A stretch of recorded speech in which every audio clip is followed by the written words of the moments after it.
Hello दोस्तों, नमस्कार।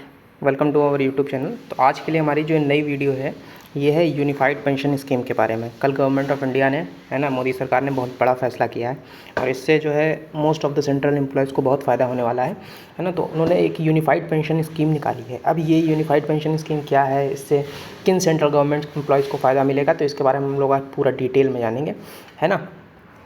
तो देखिए, कैबिनेट ने अप्रूव कर दी है, ठीक है, यूनिफाइड पेंशन स्कीम। अब बहुत दिन से बात हो रही थी कि हम लोग ओपीएस पे जाएं या एनपीएस पे जाएं, है ना। देखिए, ओपीएस क्या थी, ओल्ड पेंशन स्कीम, इसमें पूरी ही पेंशन गवर्नमेंट पूरा ही खर्चा उठा रही थी। अब एनपीएस में क्या था कि आपका पैसा भाई मार्केट में इन्वेस्ट होता था, उसके बेसिस पे आपको पेंशन मिलती थी। तो दोनों ही एक्सट्रीम्स हैं और इंडिया जैसे देश में ये दोनों एक्सट्रीम चलेंगे नहीं। यहाँ पे चलेगा सिर्फ मध्यम मार्ग, है ना। तो ये मध्यम मार्ग सरकार ने अपनाया है। तो यूनिफाइड पेंशन स्कीम क्या है और इसके सेलिएंट फीचर्स क्या क्या हैं।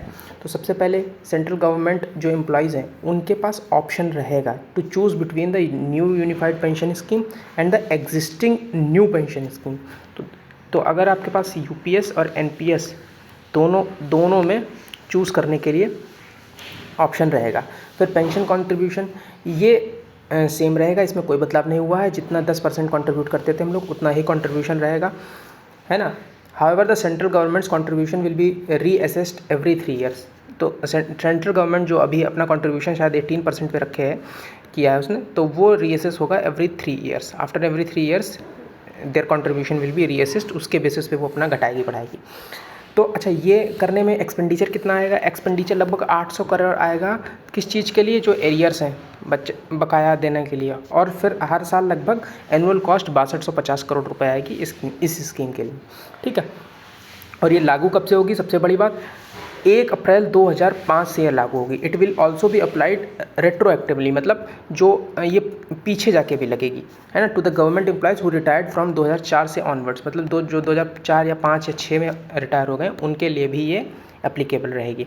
इसके बाद अब आते हैं इसके जो मेन फीचर हैं जो आप लोगों को जानने हैं, दैट इज़ क्या पेंशन रहेगी। तो assured pension 50% of the average basic pay drawn over the last 12 month. तो आपकी जो बेसिक पे है ना, बेसिक पे है, उस बेसिक पे का 50%, ठीक है। जो आपने जैसे मान लीजिए लास्ट ईयर ऑफ पेंशन मतलब रिटायरमेंट के हैं, तो उसमें आपको जो भी बेसिक पे मिल रही होगी उसका 50% आपको पेंशन के रूप में मिलेगा। उसके लिए एक क्वालिफिकेशन है कि आप 25 साल से ज़्यादा नौकरी कर रहे होने चाहिए, सेंट्रल गवर्नमेंट के आप एम्प्लॉय होने चाहिए 25 साल से ज़्यादा। फिर क्या है? Proportionate for a lesser service period up to a minimum of 10 years of service, ठीक है। अगर आपकी 10 या उससे मतलब 10 साल से कम, मतलब मिनिमम 10 ईयर की सर्विस है, तो फिर उस प्रोपोर्शन के हिसाब से आपको पेंशन मिलेगी। अगर आपकी डेथ हो जाती है ना, तो उस केस में क्या होगा? फैमिली पेंशन जो है वो 60% ऑफ द पेंशन मिलेगी, है ना। 60% of the pension of employee immediately before his or her डिसमाइस, तो 60% मिलेगी। और अगर आपने 10 साल की मिनिमम सर्विस दी है, तो उस केस में भी आपको 10,000 रुपये पर मंथ की एश्योर्ड मिनिमम पेंशन तो भाई ही है ना। ये 10,000 रुपये तो आपको मिलेंगे ही मिलेंगे, ठीक है। अच्छा, एक और इसमें फ़ायदा है, क्या है? Inflation indexation. The scheme includes provision for inflation indexation for assured pensions, family pensions and the minimum pensions, ensuring that benefits maintain their value over time. तो आपको जो है इन्फ्लेशन इंडेक्सेशन का बेनिफिट मिलेगा, मतलब अगर इन्फ्लेशन बढ़ता चला जाता है तो उसके इंडेक्स के हिसाब से आपके टीएडीए में भी बढ़ोतरी होती रहेगी और उसके हिसाब से आपकी पेंशन भी बढ़ती रहेगी। तो ये एक अच्छा फीचर है, ठीक है। तो ये पीआईबी का प्रेस ब्यूरो नोट है जो उन्होंने इसके लिए निकाला था कि एश्योर्ड, ये पॉइंट तो मैं आपको बता ही चुका हूँ, ये भी बता चुका हूँ। और 60% of the pension for the employed for his demise, ये भी बता चुका हूँ। 10 और इन्फ्लेशन इंडेक्सेशन, ठीक है। जो डीए होगा ना, डीएनएस रिलीफ, वो बेस्ड होगा on all India consumer price index for industrial workers, AICPI-IW, as in case of the service employees, and lump sum payment at superannuation in addition to gratuity, है ना। तो जो gratuity मिलती थी उस पर लमसम पेमेंट भी मिलेगा। 1/10 of the monthly employed emoluments pay plus DA as on the date of the superannuation for every completed 6 month of service. This payment will not reduce the quantum of assured pension. तो ये अलग से है, इसका main pension पे कोई भी प्रभाव नहीं पड़ने वाला है, ठीक है।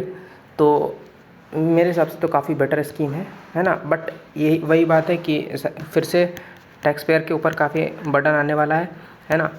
अब फिस्कल डिसिप्लिन में भी एक दिक्कत होने वाली है, लेकिन ये देखिए ये बराबर से एक मुद्दा था, है ना, इलेक्शंस का, ठीक है, कि OPS versus NPS versus OPS versus NPS, ये करेंगे वो करेंगे, तो इसका कहीं तो समाधान निकलना था। और समाधान यही है कि सरकार मिनिमम एक्सपेंडिचर के साथ कैसे फिर से एश्योर्ड पेंशन की गारंटी जो है वो एम्प्लॉयज़ को दे सकें। तो आई थिंक उस डायरेक्शन में तो ये सही है, लेकिन फिर भी फिस्कल डिसिप्लिन और फिस्कल प्रूडेंस तो नहीं दिखाती है। लेकिन फिर भी अपने मतलब जो भी एम्प्लॉयज़ हैं, एक तो बहुत कम सेंट्रल गवर्नमेंट एम्प्लॉयज़ हैं, तो आपको मिडिल क्लास को भी कैटर करना होता है, तो उसके लिए I think this is a good scheme.